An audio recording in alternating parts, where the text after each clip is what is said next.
How's it going, everybody? This is Kelvin here, and today we're going to be making another Dungeon Quest video where I teach you the top tips for pros to beat Dungeon Quest. But before I begin, make sure you smash the like button, share, and subscribe. Don't forget to turn on your notifications. One last reminder, watch the entire video so you get every single tip, because there probably is a tip that you have never learned before. Alright, let's get the countdown started. Okay, so the first tip starting off this video is how to make a lot of gold. That is correct. That is one of the most frequently asked questions out there, and it seems to be one of the biggest issues when it comes to noobs or pros not having enough money, not making enough gold to be able to upgrade the weapons or flex and show off. So in this part of the video, I'm going to teach you guys the best tips and tricks to get as much gold as possible, and hopefully everybody can be a millionaire or a billionaire in Dungeon Quest. Let's start off with the first tip. And the first tip is knowing exactly how much gold you're going to get per dungeon in Dungeon Quest. So I'm going to click on all the available dungeons and pretty much brief through a little bit of how much gold you can get per dungeon. So let's do this quick, let's do this fast. So in the Desert Temple, when you start from easy to nightmare, you have a potential to get 200 to 3,000 gold. And of course, if it depends on your VIP game pass, because there is a VIP game pass that allows you to get 2 times as much gold. So do the math accordingly. Then we have Winter Outpost, where if you do easy mode, you can get something like 6,000 gold, but if you do nightmare, you can get 6,500. Moving on to the Pirate Island, we have 80k gold if you do insane, and 105k gold if you do nightmare.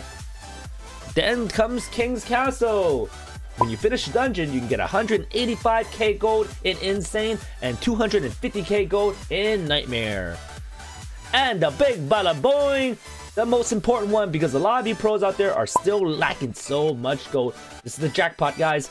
The insane underworld dungeon lets you get 400k gold. Of course, nightmare gives you 500k gold. 500,000 big boys. Alright, and the second tip is make sure to sell all your junk items. I know a lot of you want to be very generous, and that's awesome, guys. But if you're lacking gold, you do have to sell away some of your junk items. Every one of these junk items have just increased in price not that long ago. There was an update roughly a week or two ago that Vinny, the owner, has just increased all the items to be worth quite a lot when you sell it in shop. This one right here, this gray glorious armor, that's 500,000 gold, yo. I sell that 500,000 just like that. Bam, gone. But now I got 500,000 extra gold. With a lot of these items you get from Dungeon Quest, the higher level, the better the item sells for, they will accumulate and you get so much gold. And the number 3 tip is actually pretty important, because this tip will help you get the most amount of gold while you do trades. That's right. When you go into a random server, you can always go in the chat and type in something like trading, underworld, nightmare items for upgraded weapons. When somebody is willing to trade you, what happens is they're going to trade you some old regular weapons, old legendary weapons, and when they trade you, you can sell those items while giving them some of your extra nightmare items. For example, I have an enchanted demonic great axe right here. It's a lot stronger than some of the other legendaries from the last King's Castle or even from Pirates map. When you do a trade right there, you give something of value that's very useful to somebody else, while they maybe give you a gear that they've been upgrading and accumulates a lot of gold. You can sell that item while giving them this item in return. So it's a pretty fair trade in my point of view. You get some gold and they get a very strong item to replace their old one. What is the quickest way to become a pro? This is also another very popular question, but it does take a pro to tell you exactly how. What I have here on the screen right now is my character and also girlfriend's character. I brought her character up to kind of give you an example of what to do. And this is going to be the biggest tip that you will ever hear from anybody at all. A lot of pros out there has multiple characters. Why should you have multiple characters? There's 2 very important reasons why. First off, number 1, by having multiple characters, you can actually increase your storage slot. You can transfer some of your items to your other account if you have too many, or you can pretty much trade back and forth depending on what you have and what you want to trade around.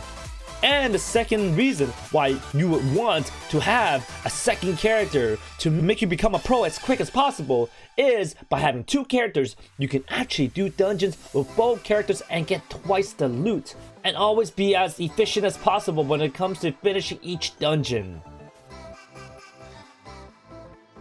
How much does it cost to upgrade your gear? This is such an important question when you want to save on gold. You want to make sure you upgrade the best item you found and not the weakest one you found.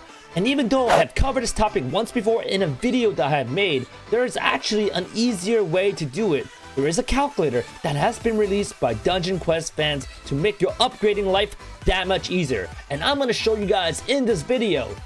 I'm going to pull up this browser right here. This is the Dungeon Quest calculator. What it does, it helps you calculate your potential for your weapons or your gear. And at the same time, it's going to help you calculate how much gold you need to invest to upgrade each gear piece. So we're going to click back into the game real fast. Take a look at one of our items. Let's take a look at his Demon Lord's Great Staff. It has 1, 2, 3, 4 slots, and its base power is 19,728. So once again, let's pull up our trusty browser, and now we're gonna type in the base spell power, which is 19,728. How many upgrades is there? There's 1,234 upgrades, and we click calculate potential. Now it shows exactly what's going to happen. It shows the calculated potential. It means the maximum spell power after you fully upgrade this, it's going to be over 32,000. So it's a very useful tool right here. Now we're going to actually go back out here and we're going to click calculate upgrade costs. Now this part is going to help you calculate how much gold you have to spend, so you can help kind of figure out if you want to sell away your best weapon to get enough gold to upgrade one of your newer weapons to see if their newer weapon is going to be stronger. So let's see what's happening here. Current upgrades. How many upgrades have you purchased so far? We have purchased 0 upgrades right now. What's the max upgrade? We have 1,234. We calculate the upgrade cost. It's going to cost you so much. Oh my gosh. This staff right here is going to cost you over 164 million to fully upgrade. This tool is extremely useful. It's a big tip for all you pros and noobs out there. Use this pro tip and also upgrade the right gear. I will put the link for this Dungeon Quest calculator in the description box down below, so make sure you check that out and use this tool well. This tip right here is how to test my damage. It's actually not too secretive of a tip.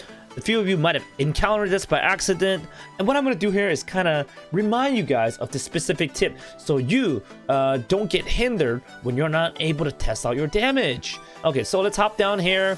So usually we would have a bunch of people smacking at the sandbags, throwing a few hits out there, getting these numbers, or maybe the server's a little laggy and glitchy, you're not able to see these numbers.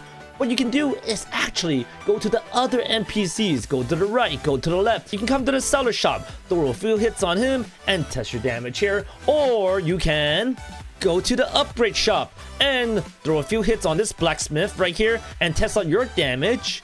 And there's also one more, which you can go to Dumbledore from Harry Potter and throw a few hits right here and also test out your damage. Now that you know, you can go to these NPCs, throw out your damage, and test your damage there. Use them as your punching bags. Alright, so this is going to be the last tip of this video, and it is how to speed up your dungeon runs.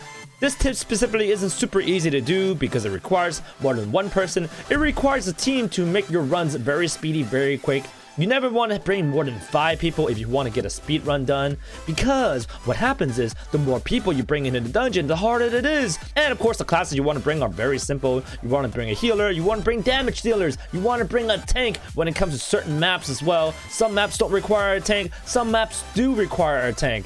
For example, every map up to King's Castle, you don't really need a tank to get here. It's not a big deal. But for the underworld and any dungeons after that, you're going to need an efficient tank. You're going to need somebody with a buttload of HP, a buttload of stamina, and they want to be kind of a healer too at the same time. And you want them to be able to use the taunt skill to gather all the mobs so that you and all the other damage dealers can efficiently dish out damage without having to worry and run away. Thank you so much for watching, everybody. If you did like this video or found it very helpful for you, make sure you like, share, and subscribe. And don't forget to turn on your notifications. Until we play again next time. Peace out, y'all.